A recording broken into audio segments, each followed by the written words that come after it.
New Zealand versus south Africa, expecting कि बहुत अच्छा मुकाबला होगा बिकॉज दोनों टीम्स जो हैं वो बहुत वेल सॉर्टेड है, मगर जितना वेल सॉर्ट इस दफ़ा साउथ अफ्रीका दिखी है, लाइक एवरी बॉक्स चेक्ड, क्या आपको क्या लगता है किसका पलड़ा भारी? सवेरा जब बड़ा मैच हो रहा हो ना तो वहाँ पे असल चीज़ ये है कि उस प्रेशर को कौन हैंडल अच्छा करता है, ये सबसे अच्छी बात है। अच्छा, दोनों टीमों को ना मैं बैलेंस ही रखूँगा, दोनों टीमें बराबर हैं, दोनों टीमों को अपनी स्ट्रेंथ का भी पता है और दोनों टीमें खेलती बड़े मैच के अंदर बड़े तरीके से।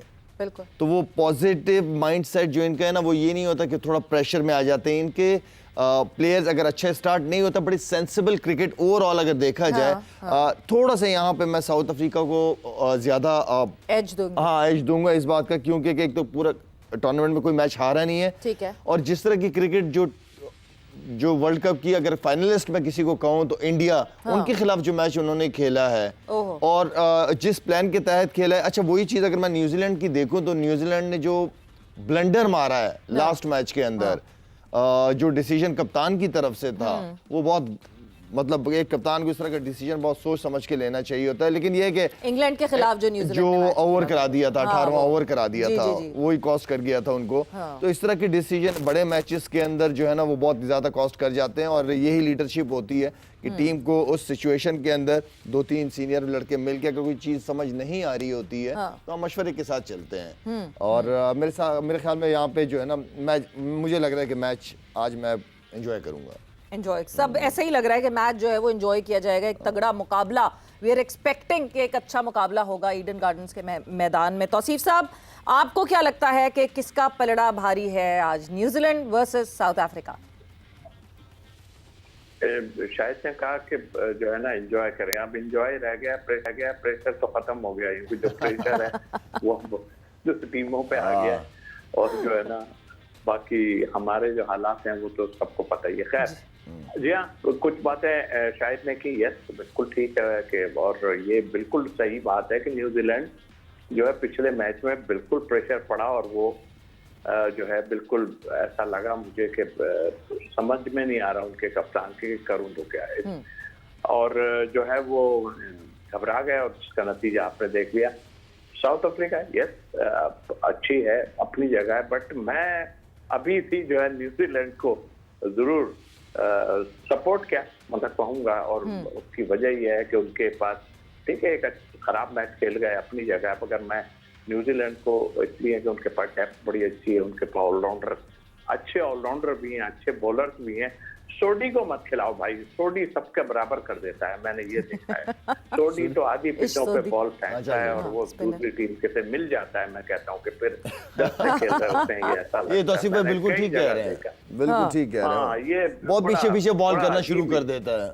जी हाँ, पीछे, और फिर उसका देखो, आप शायद लेग स्पिन करता है, आप खुद भी देखो, वो कोई उस मुल्क के लिए अच्छा है होगा वो, लेकिन आप देखो उसका पूरा हाथ भी ऊपर से नहीं खुलता, अजीब तरीके से रोक देता है हाथ, इसको खुद पता, तो वो रोक लेता है, तो वो फिर वो आधी पिचों पे जब तक मारता है, जब तक कहानी खत्म हो गई। पिछले मैच में भी यही हुआ कि आपका जो है सिलसिला, तो आई थिंक मेरा ख्याल है एक टफ होना जरूर चाहिए, बट मुझे पता नहीं क्यों लगता है कि न्यूजीलैंड के लिए मैं न्यूजीलैंड पे जाऊंगा अगर मुझसे आप पूछ रही हैं। जी, तो यानी न्यूजीलैंड आपने पिक कर लिया। इस सूदी वाकई जो इंग्लैंड के खिलाफ मैच था, 2 ओवर्स में 21 रन दिए थे उन्होंने, कोई 10 की इकोनॉमी से, 10.5 की इकोनॉमी से उन्होंने बॉलिंग की थी।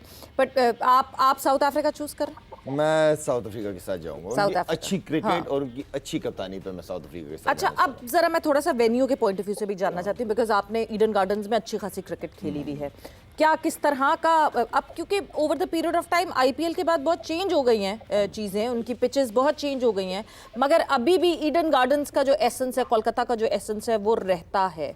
किस किस्म की विकेट होती है और किसको सपोर्ट करेगी ज़्यादा? अच्छा, हम जब जाते थे सवेरा होती तो बैटिंग विकेट जी बिल्कुल, लेकिन क्योंकि हमने अगर टेस्ट मैच की बात करूं तो वहाँ पे फिर डे 2, 3, 4 टर्निंग थोड़ा सा लो बॉल रहना शुरू हो जाता था, लेकिन वनडे के अंदर तो बहुत ही अच्छा, बड़ा ही मज़ेदार पिच होता था। क्राउड इतना जबरदस्त भरा हुआ। 2016 का इंडिया के खिलाफ हमने वर्ल्ड कप का मैच खेला। हाँ, वर्ल्ड कप का हमने, हमें याद है टेस्ट मैच खेला था, वो किसी ने कोई बदतमीजी भी की थी ड्यूरिंग द टेस्ट मैच, पूरा ग्राउंड ही खाली कर दिया था। बिल्कुल, तो वो भी यादें हैं वहाँ पे। लेकिन ओवरऑल इंडिया की अगर पिचेस की बात की जाए ना, तो उनके बनाने के ऊपर भी है, लेकिन नॉर्मली अच्छी पिचेस होती है, मजेदार। आप अगर बॉल गीला ना हो तो एटलीस्ट आपको थोड़ा सा टर्न ग्रिप मिल जाता है वहाँ पे, पैचेस की वजह से मे बी। तो लेट्स सी कि कोलकाता का मौसम भी जनरली क्योंकि ऐसा होता है, तो शायद ट्रॉपिकल मौसम की वजह से। तौसीफ साहब, ईडन गार्डन्स में स्पिनर्स, एक तरफ तो बैटर्स, जिस तरह शाहिद ने कहा कि बैटर्स एंजॉय करते हैं उस ग्राउंड में, मगर क्या स्पिनर्स भी एंजॉय करेंगे? और फिर दोनों टीम्स को देखते हुए किसके पास अच्छे स्पिनर्स हैं? देखिए, स्पिनर तो मुझे लगता है कि न्यूजीलैंड के पास अच्छे हैं, उनका कप्तान बड़ा अच्छा स्पिन करता है, मगर वही वाली बात है, आप कहते हैं हाँ, उसके बाद थोड़ा सा पार्ट टाइम बॉलिंग करने वाले मौजूद हैं। लेकिन फिर अगर हम बात करें तो मेरा ख्याल है कि ओवरऑल अगर मैं अपने हिसाब से देखूं तो मुझे ये नजर आता है कि स्पिन की आपने जो बात की, तो पहली इनिंग तो लगता है मुझे, लेकिन अब ड्यू फैक्टर अगर आ गया सेकंड इनिंग में, तो फिर वो जरा सा कोई भी अच्छी से अच्छी टीम होगी उसको मुश्किल होती है स्पिनर्स को। तो उस लिहाज से मैं समझता हूँ कि उस लिहाज से बराबर लगता है मुझे साउथ अफ्रीका वाला और ये। लेकिन बट आई थिंक मुझे फील यही है हो रहा है कि ठीक है, अच्छा मैच होना चाहिए। अब वहाँ टर्न होना या नहीं होना, जिस तरह का खराब क्रिकेट खेली है न्यूजीलैंड ने पिछले मैच में, तो उसमें भी डाउट तो हो गया, बट ऐसी टीमें वापसी करती हैं और मैं समझता हूँ कि एक अच्छा मैच होना चाहिए। स्पिनर पे हमारा फोकस जरूर है, बट वही वाली बात है कि अब देखना ही है कि पेसर्स भी आउट कर रहे हैं, तो रन इतने बनने चाहिए, क्योंकि हो सकता है यहाँ पे दूसरी चीज भी आदमी सोच रहा हो इंडिया का, हालांकि कल मैच है, लेकिन वो ये सोच रहा हो कि हमें इन दोनों में से कौन सी सूट करती है, तो इंडिया में मैच। जी जी बिल्कुल। और जो है मिच सैटनर की जिस तरह आपने बात की कि सोच समझ के उनको जो है डिसीजंस लेने पड़ेंगे, बिकॉज इंग्लैंड के खिलाफ जिस तरह एक मिस कैलकुलेशन की वजह से चांस तो हमें मिल गया था, मगर हमने उस चांस को अवेल नहीं किया, वरना तो वो मिस कैलकुलेशन हमारे लिए ब्लेसिंग बन गई थी। बट जब अब पाकिस्तान क्रिकेट की मैं शायद बात कर रही हूँ, बहुत सारी खबरें आ रही हैं, बहुत मतलब एक तरह से ऐसा लग रहा है कि डेजा वू हो रहा है। 2024 वर्ल्ड कप में जब शिकस्त हुई, एक नारा लगा सर्जरी का, उस सर्जरी के नारे के बाद जो है, हाँ क्योंकि मोहसिन नकवी साहब अब ज़रा पुराने हो गए तो उन्होंने ज़ोर से नारा नहीं लगाया सर्जरी का, बट फ़ोन पे कह दिया कि 50 लाख काट लूँगा सबके इंडिया के मैच के बाद। मगर उसके बाद से जो पूरा ये सिनेरियो खींचा जा रहा है, माइक हेसन के खिलाफ बात हो रही है, अलीम डार जो है वो स्टेप डाउन कर जाते हैं, ये पूरा वही सिनेरियो है जो कि गैरी कर्स्टन के लिए खींचा जा रहा था। हम क्या फिर से एक कोच की तब्दीली देखने वाले? हर दफ़ा हमें कोच को स्केपगोट बनाना होगा? सवेरा, वो सर्जरी वाली बात हम भी सुनते हुए आ रहे हैं, हमारे टाइम में भी थी कि सर्जरी होती है, 2-3 लड़कों को निकाल देते हैं और कोच को निकाल देते हैं, ये सारी चीज़ें। मेरा तो नहीं लगता कि इन चीज़ों से कोई ऐसा फ़र्क पड़ता है। ठीक है, आप लाते हो, फिर नए चेहरे आते हैं, उनको 2-3 साल 2 साल का टाइम देते हो, अगर रह गए तो फिर वो दोबारा सर्जरी होती है। नीचे आओ, कुछ चीज़ों को शुरू से शुरू करना पड़ता है, जो ज़रूरत होती है। अगर आपने लंबा चलना है ना, लंबा, और एक प्लान के तहत अगर आपने 15-20 साल का क्रिकेट का, पाकिस्तान की क्रिकेट का सोचना है, तो फिर आप नीचे से आओ, एक बड़ा प्लान करो, एक छोटा प्लान करो, लेकिन हमें चीज़ों को नीचे से ही शुरू करना पड़ेगा सवेरा। आप अपने क्रिकेट के स्टैंडर्ड्स इतने हाई करें ताकि बच्चों को ये ना लगे कि उनके कमरे में चूहे हैं, या उनके खाने साफ नहीं है, या उनकी ट्रैवलिंग ट्रेनों में या बसों में है।